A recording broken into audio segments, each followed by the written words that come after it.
नमस्कार, आप देख रहे हैं जोहार झारखंड। आपके साथ मैं हूं शिप्रा झा और बुलेटिन में सबसे पहले बात करेंगे।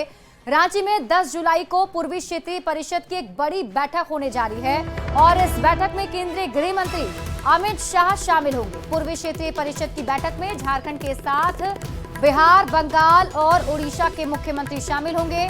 साथ ही इन राज्यों के वरीय अधिकारी भी इस बैठक में शामिल होंगे। सुरक्षा में कोई चूक ना रह जाए, उसे देखते हुए विशेष इंतजाम किए जा रहे हैं। एयरपोर्ट के साथ रूट लाइन और होटल रेडिशन ब्लू की सुरक्षा व्यवस्था सख्त की गई है। रांची एसएसपी ने पूर्वी क्षेत्रीय परिषद की बैठक को लेकर पुलिसकर्मियों को ब्रीफ किया और सभी पुलिसकर्मियों को उनकी ड्यूटी से अवगत कराया। खास तौर से सुरक्षा के तैनात पुलिसकर्मियों का व्यवहार शालीन रहे, इसे लेकर भी दिशा निर्देश दिए गए हैं।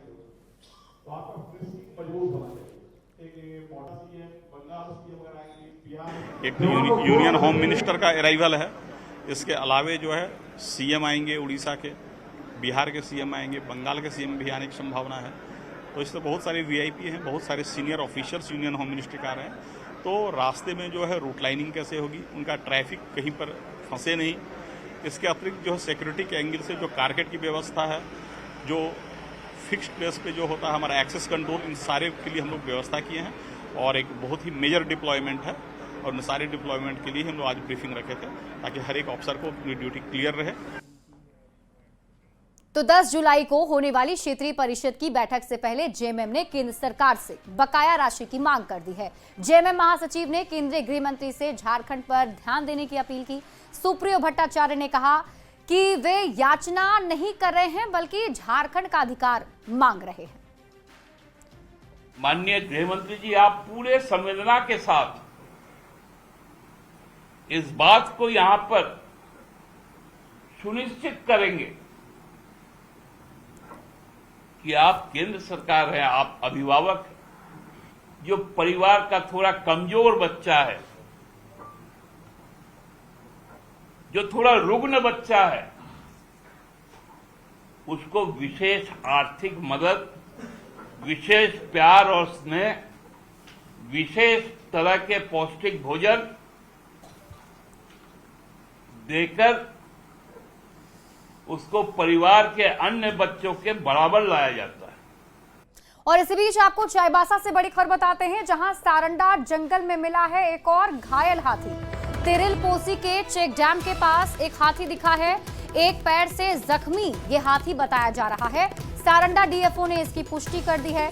हाथी के रेस्क्यू में वन विभाग की टीम जुट गई और वनतारा को इसकी जानकारी भी दे दी गई है। पिछले सप्ताह भी घायल हाथी मिला था जिसकी मौत हो गई थी। और रुपेश प्रधान हमारे साथ जुड़ चुके हैं। रुपेश, क्या कुछ अपडेट मिल पा रहा है इस हाथी के बारे में? क्या काफी गंभीर स्थिति बताई जा रही है हाथी की?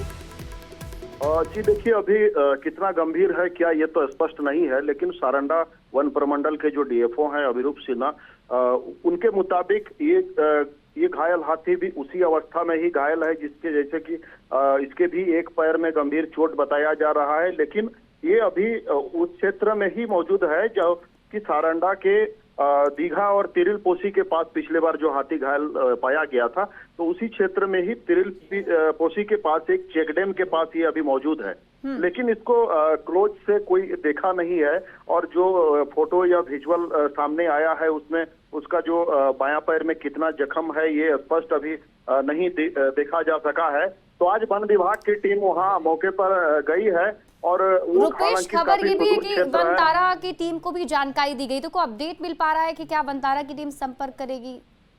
देखिए, वन विभाग के जो वरीय पदाधिकारी हैं उनके माध्यम से वनतारा की टीम को आज संपर्क किया गया है और इस घायल हाथी के बारे में सूचना दे दिया गया है। रुपेश, आप इस खबर पर नजर बनाकर रखिए। शुक्रिया इस अपडेट के लिए। बढ़ते हैं आगे। जमशेदपुर शहर में साइबर ठग एक बार फिर से एक्टिव दिख रहे हैं। पिछले 6 महीनों में 72 मामलों में करीब 9 करोड़ की ठगी शहर वासियों से की गई है।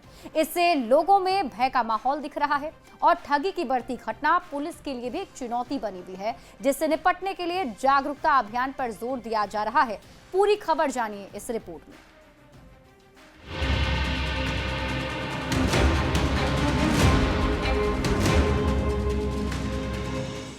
औद्योगिक नगरी जमशेदपुर, जिसे मिनी मुंबई के नाम से भी जाना जाता है, इस शहर पर साइबर अपराधियों की काली नजर लग चुकी है। साल 2025 के 7 महीने में अब तक बिष्टुपुर थाने में साइबर ठगी के 72 मामले दर्ज हो चुके हैं। इनमें कुल 9 करोड़ की ठगी हुई है। फर्जी ट्रेडिंग, एपीके फाइल डाउनलोड, फर्जी निवेश योजना और डिजिटल अरेस्ट जैसी धमकी देकर लोगों की गाढ़ी कमाई लूटी जा रही है। डिजिटल अरेस्ट करके कि आपके मोबाइल से ये किया गया या आपके चीज़ों में वो तस्करी के सामान पाए गए या ये आपराधिक आर्म्स पाए गए, ऐसा कर करके ये लोग अरेस्ट करते हैं और वहाँ से पैसा साइबर का ये चला जाता है पैसा। हमारे पास भी एक बार फोन आया जो अरे भैया आपका बेटा ऐसे पकड़ा गया है। हम बोले अरे भैया मेरा बेटा डॉक्टर है, वो क्लिनिक में बैठा हुआ है, आप क्या बात कर रहे हैं। तो अब शब्द बोल के फोन काट देता है।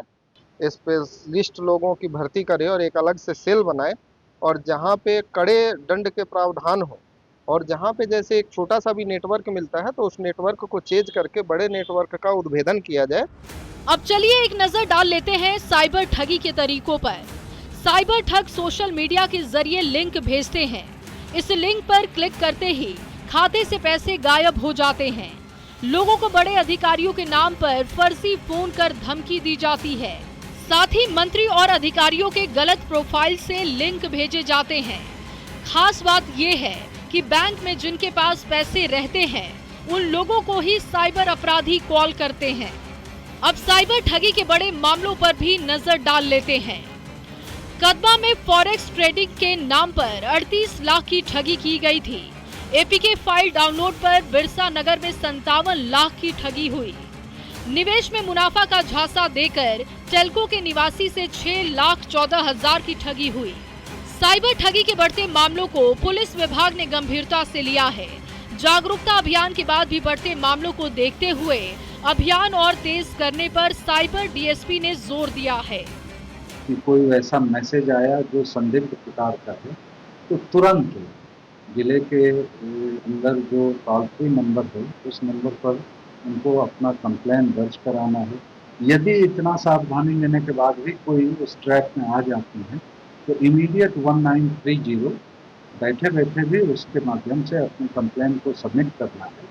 जमशेदपुर शहर में हाल के दिनों में साइबर अपराधी अलग अलग हथकंडे अपनाकर पुलिस अधिकारी बनकर, डीसी बनकर तमाम लोगों के नाम पर आम लोगों को फोन करते हैं और साइबर ठगी का शिकार बनाते हैं। न्यूज़ 18 के लिए जमशेदपुर से आशीष कुमार तिवारी। और अब रुख करते हैं अगली खबर की ओर। धनबाद डाक विभाग में फर्जी सर्टिफिकेट के आधार पर नौकरी करने वालों पर गाज गिरी है। विभाग ने 3 कर्मियों को बर्खास्त कर दिया है। एफआईआर दर्ज करने के भी निर्देश दिए गए हैं। आखिर ये फर्जीवाड़ा हुआ कैसे, इस रिपोर्ट में देखिए। डाक विभाग में फर्जीवाड़े का पर्दाफाश। फर्जी डिग्री से नौकरी पाने वालों पर एक्शन। 3 कर्मी बर्खास्त, डाक विभाग के उड़े होश। बड़ा सवाल, नकली सर्टिफिकेट से कैसे मिली नौकरी।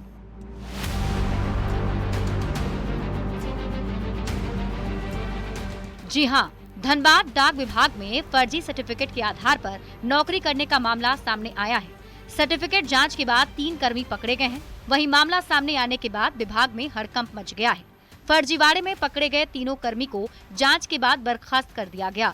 वहीं एफआईआर दर्ज करने के भी निर्देश दिए गए। तीनों फर्जी डाक विभाग कर्मी का शिक्षण सर्टिफिकेट बिहार संस्कृत बोर्ड का पाया गया है।